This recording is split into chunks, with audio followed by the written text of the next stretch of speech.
Hello everyone. Today we are going to paint some animation cells. I will share with you how these work. This is the correct way when you finally see it. This is the side we have to paint on. You always have to remember you're painting on the reverse side, so make sure you have them lined up correctly. We're going to do 2 of these. I may just do this one. Unfortunately, the ink has come off on that one a little bit, so we'll see. First, let's put the white on. And if you're wondering what paints I use, normally, if you were to do animation cells, there is specific paint made just for animation cells. But because people don't do traditional animation much anymore, it's difficult to find that stuff. So I just use simple apple barrel paint. Preferably, I'd probably try to use an enamel paint, but I could not find them at the time when I was looking. I actually just get these at Walmart. So let's paint the white areas first.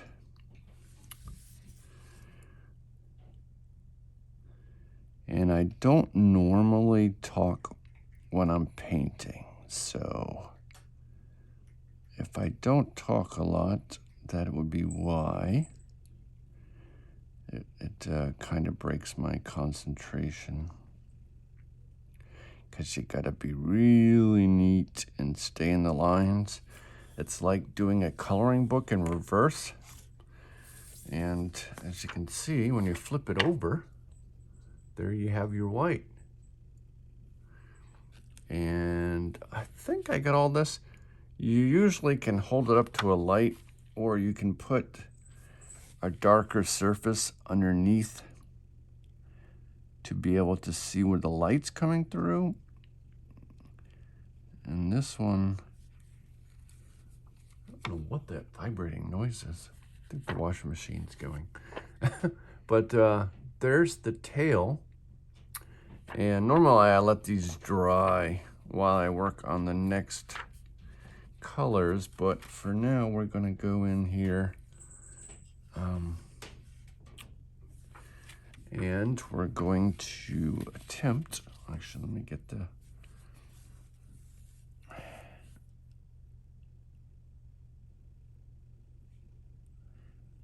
to get these.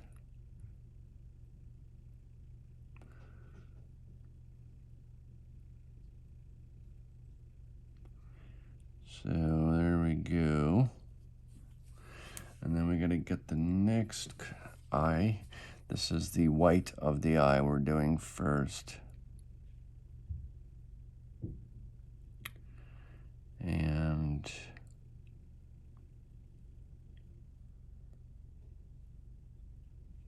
there we go. And when you flip it over, now we have the white of the eyes. And I'll have to go back in and touch this up because it's not perfect, as you can see right there. So sometimes I use a light table underneath too. That way you can see what's getting painted and what's not. It's usually kind of hard to always get the edges perfect, at least on the first try. So there we go. Now it's not there. So we have the white tail, which I see a little bit coming through. After it dries once, I'll go ahead and add another color. Next, let's do, I gotta wash a brush out. And I'm just using water. And if you're wondering what brushes I use, although I'm not promoting this company, but I will gladly take a sponsor from these people. Normally I don't, this is a brand new company I've started working with. It's Transon, and they're on Amazon. I couldn't find an actual website for this company. I kind of looked quickly. So I did buy a bunch of these just because I I tried them out first, and I was very pleased how well the point stayed on. The one I would use for oil paints has lasted a very long time, and I usually go through brushes quickly. So as you can see, it's a very fine brush, and that point will stay that way for a very long time if you take care of it. I know sometimes I get a little bent end on it, but that's because I kind of push down more than I should on some things. But there's that. Let's put this cap back on the white here for now. I already pre-mixed the color of the bunny. I need to mix the inside of the ear is pink, and then we have this area will be a tan color. And if you're wondering what these are from, this is actually Star Trek Lower Decks. I know you wouldn't think there was a bunny rabbit in it, but there is in a scene, and I said to myself, I gotta paint those. Those are so cute. So I've already pre-mixed. Often I'll reuse my medicine bottles just because I have so many of them. I think we'll go ahead and do the black of this eye first. In this case, I'm using a different black. This is actually Angelus black, flat black. It's leather paint, acrylic leather paint, but it works just as well. So we're going to use that this time to fill in the black area. I mean, this stuff's meant to go on leather, so you know it's going to adhere well. And I have all these paints because at one time I was going to do custom sneakers, but I never found the time to actually do them. So I have a ton of blank white Air Force Ones that I need to make use out of. And I gotta stop that vibrating noise. It's gonna drive me insane. Oops, there's the black. And you can hear my cat, she wants out. Hold on a second. As we're going along here, let me just get that. And if you do go over the line, you can go back with your fingernail and slightly push away from the excess that you've left over. But here, as you can see on the back, it's not that pretty. On the front, it looks nice. So, like I said, normally I let them dry in between layers. But we'll let this dry for a few minutes, and then I will come back and continue. And I can let my cat out in the meantime. Alrighty, I am back, and I don't know, I think I already explained this, but I have gloves on because fingerprints appear on these too easily, and I hate to give artwork to people with fingerprints all over it, so it makes it easier to keep those off there. I already mixed a pink color. I don't have this one in a jar because it's a color I'm not going to really need a lot. I just mix it on the plate. It's easier. And usually I'll use a old crappy brush to mix my paint because I don't want the point to get wrecked. So if you're mixing paints, I would suggest not using a good brush. Try to get yourself one that is old and you don't mind if it gets mangled. And here, you gotta be in the way to get the really fine areas without going over. I apologize about the lighting. I promise you in the future ones they'll be better. I'm having issues with my setup because I have an overhead light and it causes a shadow all the time. So I need to get some different lighting in here. But it's okay for me. And then we flip it over, and now we have the pink area. And yeah, you can see I missed a few spots within the line, but that's okay. We can fix that. And the great thing about this is if you are not happy with the paint job that you've done on the back side, you actually can just take this underwater or warm water and just wash it right off. So you can start all over again. I hate to have to do that, but if you absolutely have to and you don't want to have to replace the original drawing on the front, then you can do so. And like I said, this is just a short video. I'm going to do some better ones in the future. I just wanted to give you a quick tutorial on how to do this and how they're made. It really saddens me that traditional animation is no longer around, at least not much. So it's very difficult to collect animation cells from new shows because they don't exist. It's all in a computer nowadays, which is really sad. At least to me, because I prefer traditional animation. I don't mind the new 2D movies, but in my head I always think, hey, I wonder what this would have looked like 2D. Or, man, I wish there was cells that I could get from that, like SpongeBob, for instance, is a show I collect cells from, and sadly, only the first season was actually available as traditional animation. So, all right. So there we go. We have the whites, the black eye part, and the pink of the ears. And I'm going to let this dry, and then I will go in and finish the rabbit. I already mixed his color to match the screen accurate color. Pretty close. It's not exact, but it's good enough for me.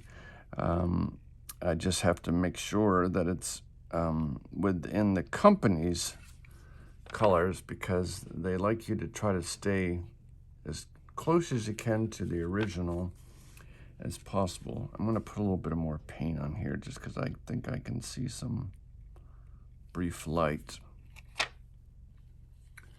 And there you go.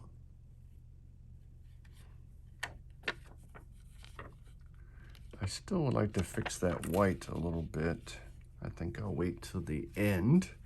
But now we can move on to the body. And that we already have mixed because I wasn't sure if I was going to do more than one of these. So let me make sure I didn't go over the edges too badly. No, I'm actually pretty happy with that. So we'll go ahead and take this tan color. I mixed this ahead of time. And so I'm just gonna disperse that. I'm not sure if this type of brush is the one I'm gonna use on all of them. And I had one that I really liked. This is kind of better for really fine detailed. When you have to get in the small areas, it's good to use a fine chiseled brush. And you want to lay this on kind of thick. Eventually, if you've done artwork as long as I have, you learn how to do the brush strokes.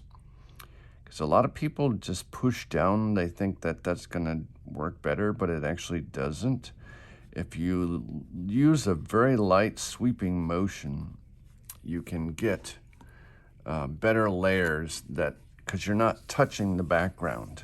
You're just lightly touching the paint itself, and it smooths it over better. And most likely I'll go over this with a second coat. I almost always have to, just because of the type of paint. Like I said, if this was actual animation paint, it has a better chemical structure that it stays and adheres better than the acrylic.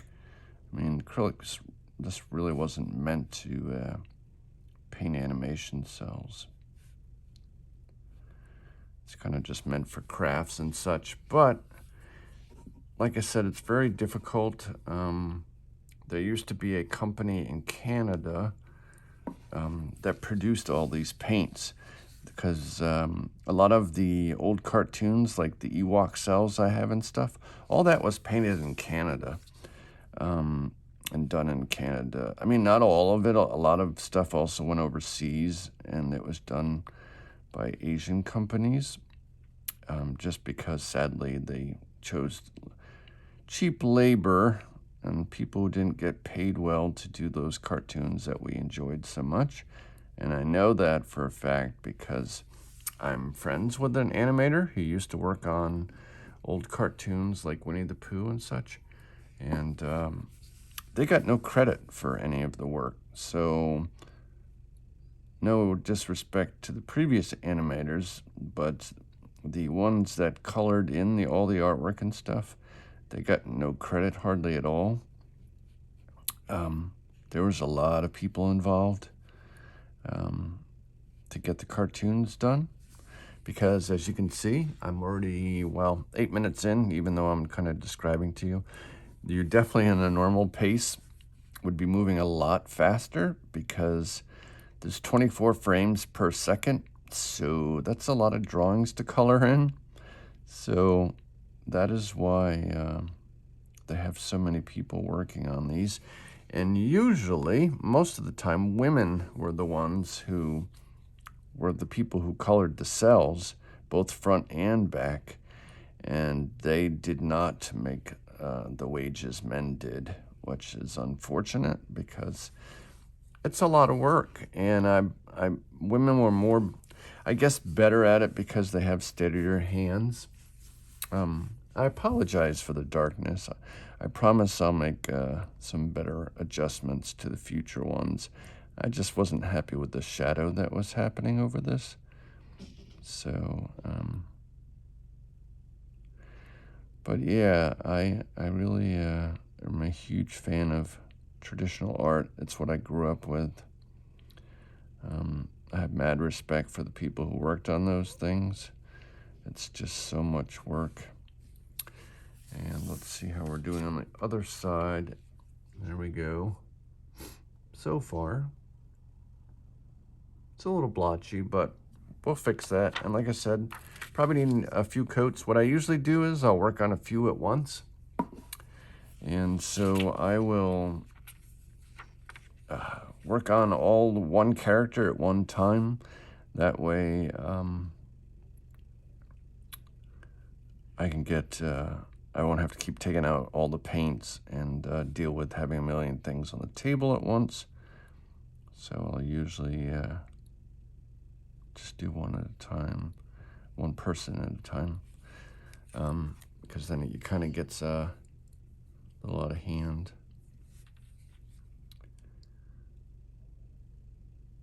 But I absolutely love doing these. It's so much fun. It's time consuming, but the end result is very worth it.